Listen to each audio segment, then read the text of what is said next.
Como é bom estarmos juntos para mais um programa Encontro com uma Palavra. Este é um estudo introdutório de toda a Bíblia que já nos trouxe aos livros proféticos do Velho Testamento. Depois de estudarmos os profetas maiores, iniciamos o estudo dos profetas menores. Já vimos dois deles, Oséias e Joel. No programa de hoje vamos estudar o profeta Amós. Ele é o profeta menor preferido de muitas pessoas, porque quando foi chamado para ser profeta, ele era uma pessoa absolutamente comum. Enquanto Isaías transitava pelos palácios no meio dos reis, Amós catava figos e pastoreava ovelhas em um lugarzinho chamado Tecoa, a cerca de 20 quilômetros de Jerusalém. Amós estava preocupado com o fato dos profetas oficiais não estarem pregando a palavra de Deus. Ele parecia incomodado com o fato de ter que largar a colheita de figos de suas ovelhas para pregar a palavra de Deus lá no norte do Reino do Norte. Amós estava triste com o fato dos profetas não estarem pregando a palavra de Deus como deveriam. Essa é mais uma razão por que as pessoas se identificam com Amós. Amós achava que as autoridades religiosas que conheciam a palavra de Deus não a pregavam. Ele sentia o chamado de Deus sobre sua vida e estava determinado, sim, a pregar a palavra de Deus se as autoridades espirituais não o fizessem, mesmo não sendo profeta nem filho de profeta. Amós vivia em Judá, no Reino do Sul.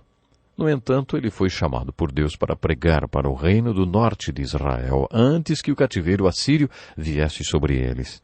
Mesmo sendo o Reino do Sul, Amós foi um dos dois únicos profetas comissionados para pregar para o Reino do Norte. O outro foi Oséias. Todos os outros profetas pregaram para o Reino do Sul, de Judá. No início do livro de Amós, encontramos um dado histórico muito preciso.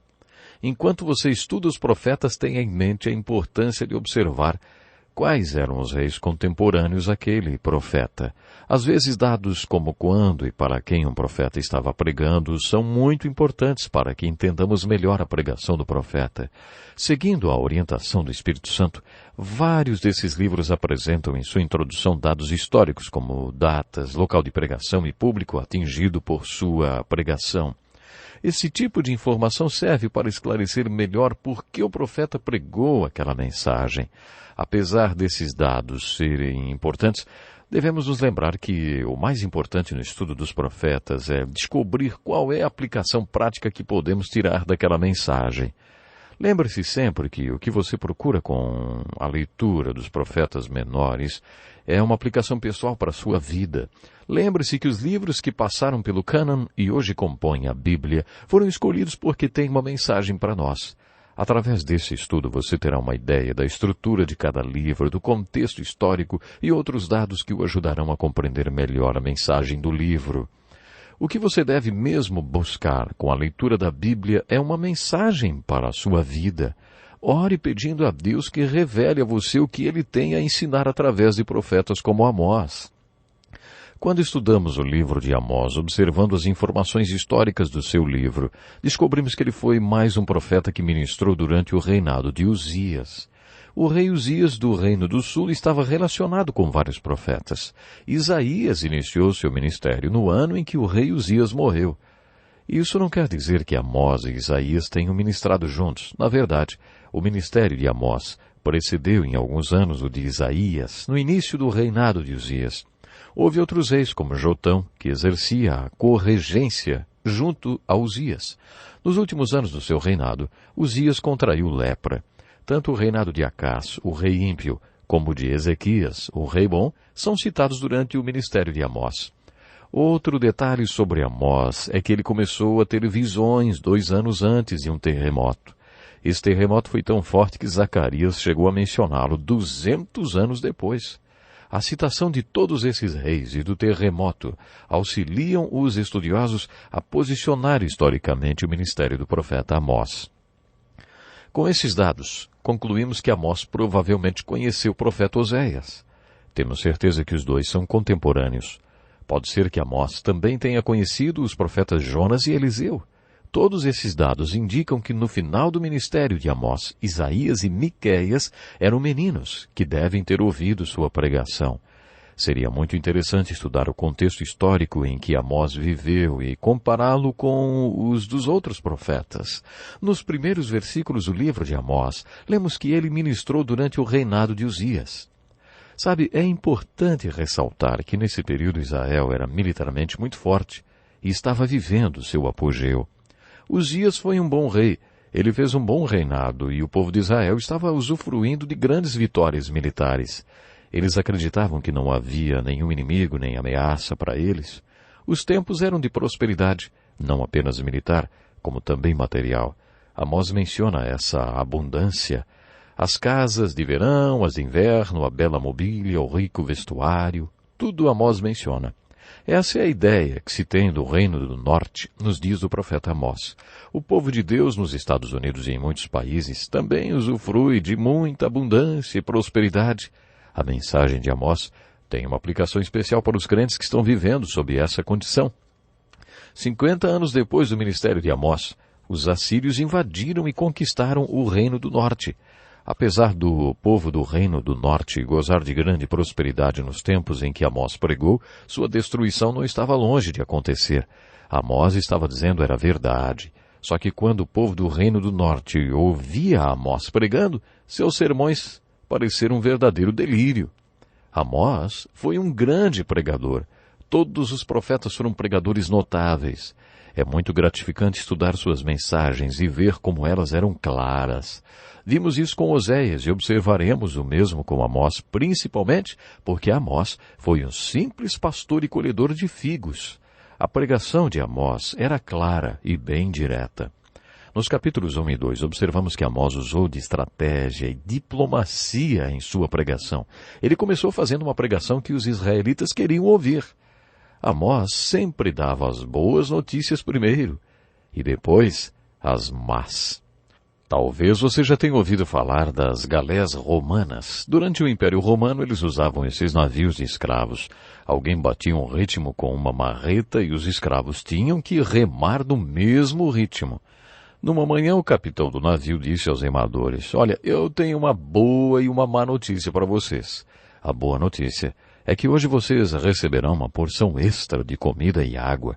A má notícia é que depois que vocês comerem, nós vamos voar. Eu quero é fazer esqui aquático. Vocês vão ter que remar muito rápido. E você já deve ter ouvido muitas piadas com boas e más notícias, não é? Aqui vai mais uma. Um médico ligou para o seu paciente dizendo, olha, eu tenho uma boa e uma má notícia para você. A boa notícia é que você só tem um dia de vida, ou você tem um dia de vida. A má notícia é que eu passei o dia de ontem inteiro tentando falar com você. Então, você já está no último dia. Observe que Amós sempre fez isso. Primeiro dava a notícia boa e depois a ruim. Parece que Amós gostava de preparar seus ouvintes para as más notícias. Primeiro ele chamava a atenção deles com uma boa notícia e depois ele despejava a má neles. Nos 2 primeiros capítulos, Amós dá uma boa notícia dizendo que as nações que eram odiadas por Judá, inimigos deles, seriam julgadas por Deus. Amós cita 3 nações, uma a uma. Ele anunciou que o julgamento de Deus viria sobre os inimigos deles. Quando Amós citou as nações sobre as quais viria o julgamento de Deus, o povo recebeu muito bem sua mensagem. Como foi bom para eles ouvirem que o julgamento de Deus viria sobre seus inimigos. Mas depois que Amós conseguiu atrair a atenção deles para sua mensagem, sua pregação foi a seguinte. Por 3 transgressões de Judá, e ainda mais por 4, não anularei o castigo. Porque rejeitou a lei do Senhor e não obedeceu aos seus decretos, porque se deixou enganar por deuses falsos, deuses que os seus antepassados seguiram, porei fogo em Judá, e as chamas consumirão as fortalezas de Jerusalém. Essa parte da mensagem de Amós referia-se ao reino do sul de Israel. Mas depois ele passa a pregar sobre o reino do norte. Assim diz o Senhor, por 3 transgressões de Israel, e ainda mais por 4, não anularei o castigo. Vendem por prata o justo e por um par de sandálias o pobre. Pisam a cabeça dos necessitados como pisam o pó da terra, e negam justiça ao oprimido. Pai e filho possuem a mesma mulher, e assim profanam o meu santo nome. Inclinam-se diante de qualquer altar, com roupas tomadas como penhor. No templo do seu Deus bebem vinho recebido como multa. Mas vocês fizeram os nazireus beber vinho e ordenaram aos profetas que não profetizassem. Agora, então, eu os amassarei como uma carroça amassa a terra, quando carrega o trigo. O ágil não escapará, o forte não reunirá suas forças, e o guerreiro não salvará sua vida. O arqueiro não manterá sua posição, o que corre não se livrará, e o cavaleiro não salvará a própria vida. Até mesmo os guerreiros mais corajosos fugirão nus naquele dia, declara o Senhor. Quando Amós pregou sua mensagem para o reino do norte, Israel, o povo deve tê-la ridicularizado, porque ele estava profetizando a derrota deles pelos assírios. Amós mencionou especialistas de guerra, como o arqueiro, o cavaleiro e o guerreiro, que eram o ponto forte do exército do rei Uzias. Entretanto, 50 anos depois, todas suas profecias se cumpriram. É muito interessante acompanhar a maneira como Amós anuncia o julgamento de Deus sobre Judá e sobre Israel. Amós não separa Israel e Judá das outras nações do mundo, mesmo que a maioria dos profetas faça esta distinção. Amós inclui o povo de Israel e de Judá no julgamento que Deus fará a todas as nações. Mas o ponto mais forte da pregação de Amós é que o julgamento de Deus sobre Judá e Israel, especialmente Israel, será mais severo do que o julgamento das outras nações. Isso porque os povos de Judá e de Israel estavam espiritualmente em vantagem em relação aos outros povos. Esse é um ponto muito importante da pregação. Vou explicar melhor por que eles estavam em vantagem. Eles conheciam a lei de Deus, tinham sobre eles as bênçãos e eram ricos material e espiritualmente. Por isso eles também tinham uma responsabilidade maior. De acordo com Amós, a medida ou o grau de sua responsabilidade é diretamente proporcional à medida ou ao grau do seu conhecimento espiritual. Um princípio muito enfatizado nas Escrituras é o que você faz com o que sabe. As pessoas falam muito sobre a idade da razão. A Bíblia não fala muito sobre isso não, mas algumas pessoas acham que essa idade da razão é aos 12 anos, porque foi nessa idade que Jesus foi para o templo. Essa idade é citada 8 vezes na Bíblia. Entretanto, o fator-chave que determina a responsabilidade não é a idade, mas a luz. Quanto de luz você tinha, em quanto de privilégio espiritual, de vantagem espiritual, de conhecimento espiritual você tinha? De acordo com a Bíblia, é essa a pergunta que um dia você vai ter que responder.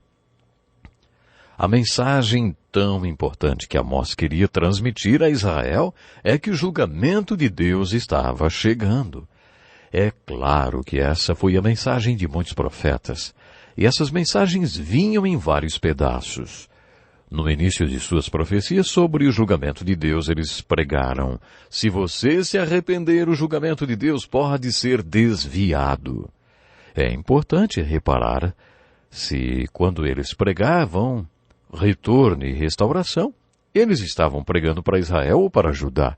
Se eles estavam pregando restauração de Deus para Judá, eles queriam dizer duas coisas. Primeira, daqui a 70 anos vocês vão voltar do cativeiro babilônico. Aí, eles já pulam para os finais dos tempos e falam sobre o retorno geográfico de Israel para sua terra, como é hoje o Estado de Israel. Eles também pregaram o retorno espiritual de Israel para Deus, que ainda não aconteceu. Quando profetas como Oséias e Amós pregaram a restauração do Reino do Norte, sabemos que eles estavam falando da volta do cativeiro assírio. O cativeiro assírio foi o fim de tudo. Eles deixaram isso bem claro. Olha, vocês não voltarão. Não haverá o que os salve. Os profetas sabiam que não haveria retorno do cativeiro assírio. Ainda assim, eles pregaram restauração. Se eles pregaram a restauração do Reino do Norte, eles estavam se referindo ao fim dos tempos e à restauração que está acontecendo hoje. Eles anunciaram a dispersão que também podemos perceber em nossos dias. O povo judeu está disperso em todo o mundo, mas Oséias e Amós anunciaram o retorno geográfico de Israel da dispersão. É empolgante ver tudo o que aconteceu e que está acontecendo no Oriente Médio. Como foi profetizado por Ezequiel, A nação de Israel tem uma bandeira. Nós presenciamos o retorno geográfico de Israel e a sua restauração como nação. Deus dá essa mensagem através do profeta Amós. Preste atenção nessas palavras de Amós. O leão ruge na floresta se não apanhou presa alguma? O leão novo ruge em sua toca se nada caçou? O leão rugiu? Quem não temerá? O Senhor, o soberano, falou? Quem não profetizará? Amós está dizendo que sua pregação é o rugir do leão e que o cativeiro assírio era o leão. Nos primeiros versículos do seu livro, Amós diz ao povo que Deus tentou de várias formas chamar a atenção deles e impedir o cativeiro assírio. Deus mandou a fome, reteve a chuva, mandou pragas, pestes, deixou que os jovens morressem na batalha, que eles perdessem seus cavalos na guerra. Suas cidades foram destruídas e eles tinham sido milagrosamente poupados. Ainda assim não voltaram para Deus. Por isso Amós prega. O julgamento de Deus está chegando. Depois, por meio de visões, Amós prevê o julgamento de Deus. Essas visões são a base de sua mensagem. Nos capítulos 7 e 8, ele descreve a terrível visão do enxame de gafanhotos que devastaria tudo. Aí então, como Moisés fez, Amós intercede pelo povo e pede a Deus que não mande aquela praga. E Deus atende seu clamor. Depois Amós tem a visão de um grande fogo que destruiria Israel. Novamente Amós clama a Deus e Deus o ouve. A terceira visão é a visão de um prumo do meio de Israel. As coisas começavam a ficar bem sérias. Amós tem a visão do Senhor com um prumo na mão junto a um muro construído de acordo com o prumo. Deus pergunta, o que você está vendo, Amós? Ele responde, um prumo. E Deus continua, veja, estou pondo um prumo no meio de Israel, o meu povo. Não vou poupá-lo mais. Depois, Amós vê um cesto cheio de frutas maduras. Deus pergunta, o que você está vendo, Amós? Lembre-se que os profetas tinham visões. Amós responde, estou vendo um cesto de frutas maduras. E Deus diz que as frutas representam o povo de Israel pronto para o castigo. Chegou o fim de Israel, Deus diz, o meu povo. Não o pouparei mais. Segue-se então a mais terrível visão que Amós teve. Viu o Senhor junto ao altar e ele disse, bata no topo das colunas para que tremam os umbrais. Faça que elas caiam sobre todos os presentes e os que sobrarem matarei a espada. Ninguém fugirá, ninguém escapará.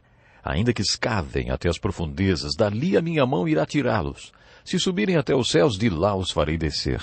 Mesmo que se escondam no topo do Carmelo, lá os caçarei e os prenderei. Não há como escapar do julgamento do Senhor. O Senhor dos exércitos, ele toca na terra e ela se derrete, e todos os que nela vivem pranteiam. Não havia nada que o reino do norte pudesse fazer contra esse castigo de Deus, e essa foi e era a mensagem de Amós. Não era uma mensagem nada agradável, né? E o povo do reino do norte caçoou dela. Mas o interessante é que 50 anos depois que Amós a pregou, 50 anos depois que Amós pregou essa mensagem, ela foi cumprida literalmente. Quando Amós partiu para o reino do norte para pregar, os falsos profetas lhe disseram, vá embora, vidente, vá profetizar em Judá. Amós respondeu, eu não sou profeta, nem pertenço a nenhum grupo de profetas. Apenas cuido do gado e faço colheita de figos silvestres. Mas o Senhor me tirou do serviço junto ao rebanho e me disse, vá, profetize a Israel, o meu povo. Agora ouça então a palavra do Senhor. Você diz, não profetiza contra Israel e pare de pregar contra a descendência de Isaque. Mas o Senhor lhe diz, sua mulher se tornará uma prostituta na cidade, e os seus filhos e as suas filhas morrerão à espada. Suas terras serão loteadas, e você mesmo morrerá numa terra pagã. E Israel certamente irá para o exílio, para longe da sua terra natal. Aconteceu aqui o mesmo que aconteceu quando um dos falsos profetas contradisse Jeremias. Ele profetizou, assim diz o Senhor, vou tirá-lo da face da terra. Este ano você morrerá, porque pregou rebelião contra o Senhor. 2 meses depois, só 2 meses depois disso, o falso profeta morreu. Às vezes eu não digo que sou ministro porque as pessoas têm um certo temor. Quando as pessoas se opunham à missão do profeta, o profeta profetizava o mal em suas vidas. Foi isso que Amós fez quando o falso profeta o mandou cuidar da própria vida e voltar para casa. A mensagem de Amós era a respeito do julgamento de Deus que estava chegando, mas principalmente a respeito dos pecados daqueles que tinham conhecimento espiritual. Jesus também falou sobre isso. Lemos no capítulo 9 do Evangelho de João: se vocês fossem cegos, não seriam culpados de pecado, mas agora que dizem que podem ver, a culpa de vocês então permanece. Nós nos preocupamos muito com os incrédulos. A Bíblia diz que onde houver a ignorância, a escuridão, então não há pecado. O que causa o pecado é a luz. Onde há luz, há pecado. O que você faz com aquilo que você já sabe, hein? Com o que você conhece? Esta é uma parte importante da pregação de Amós. Amós pregou: vocês, israelitas, não são para mim melhores do que os etíopes? E a resposta é, sem dúvida, os olhos do Senhor, o soberano, se voltam para este reino pecaminoso. Amós está dizendo que espiritualmente os israelitas estão em vantagem, por isso o julgamento deles será maior do que o julgamento das nações pagãs. Resumindo, creio que a mensagem de Amós nos mostra várias verdades. Primeiro, que o julgamento está chegando porque o povo de Israel pecou. A segunda parte da mensagem é que eles pecaram mesmo tendo conhecimento espiritual, mesmo estando em vantagem espiritual.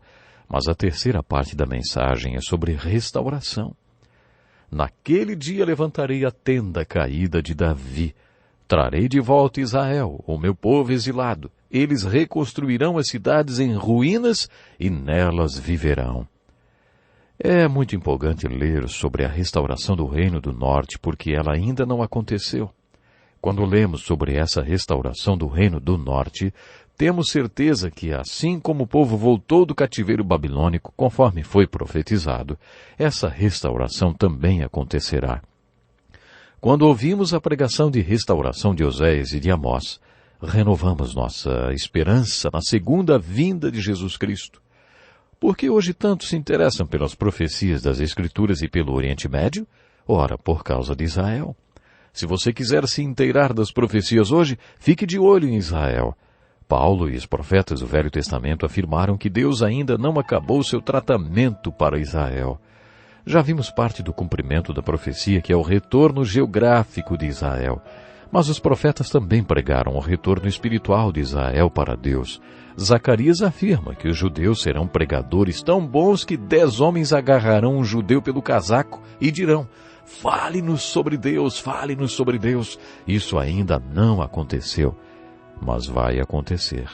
E você já se voltou para Deus espiritualmente? Até o próximo programa.